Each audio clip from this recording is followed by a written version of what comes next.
kulanti wacan oo wanaagsan daawadayaal meel kasta oo dunida ka joogtaan kusoo dhawaada barnaamijkeena aragti bulsho oon aalaba idinkugu soo gudbino qodob aanu is leenahay bulshadiina wax badan ayay ka faa'iidi doonaan kusoo dhawaada qodobkan oo aanu uga hadli doono dhibaatada uu leeyahay sigaarka. Cabista sigaarka ayaa ah aafo si gaar ah u haysata kan caba iyadoo sidoo kale uu dhibaato weyn ku yahay kuwa uu ku agcabayo. Dhibaatada caafimaad ee sigaar ku dhaliyo ayaa ah mid aan laga waaqsan karin waxaana dheer dhibaatada nafeed midda dhinaca dhaqaalaha uu gaarsiiyo qofka caba ilaa heer uu gacanta hoorsado.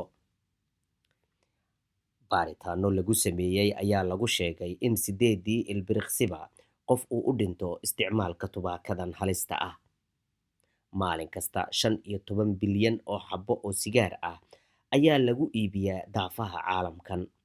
Waxaana daraasadaha qaarkood lagu sheegay in xabbad kasta oo sigaar ah oo la cabo ay qofka 5 daqiiqo ka goyso cimrigiisa celcelis ahaan.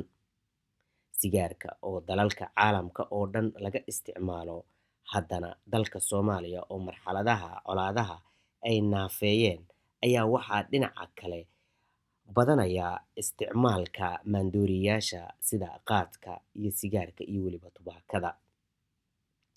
Dhalinta yaryar markaad eegto guud ahaan caalamka 5tiiba mid ayaa caba sigaara waxaana da'dooda ay u dhaxaysaa 13 jir ilaa 20 jirka.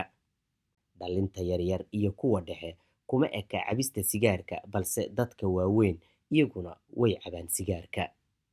Guud ahaan dhakhaatiirta caalamka ayaa isku raacay halista caafimaad iyo midda dhaqaale uu sigaarku u leeyahay noolaha, iyagoo sidoo kale sheegay in cabista sigaarku ay keento cudurro halis ah oo qofka asiiba.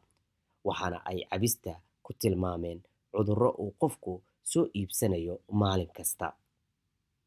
Warshadaha soo saara sigaarka ee daafaha caalamka ayaa weli ka quusan joojinta soo saarista suntan dilaaga ah, iyadoo 100 kun oo maraakiib ah ay sanad kasta u beecgeeyaan guud ahaan daafaha caalamka. Ogow, sigaarku caafimaadka wuu u daran yahay.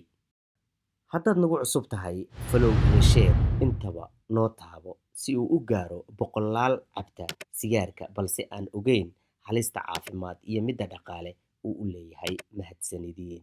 Adiga i daawanaya waxaan kaa codsanaynaa inaad subscribe tiraadid si aad inoola socoto maalin kasta mowduuca xiisaha badan leh ee aanu idiin soo waa barnaamijkeena waana barnaamij aanu aragtiyada kala gedisan kusoo gudbinayno.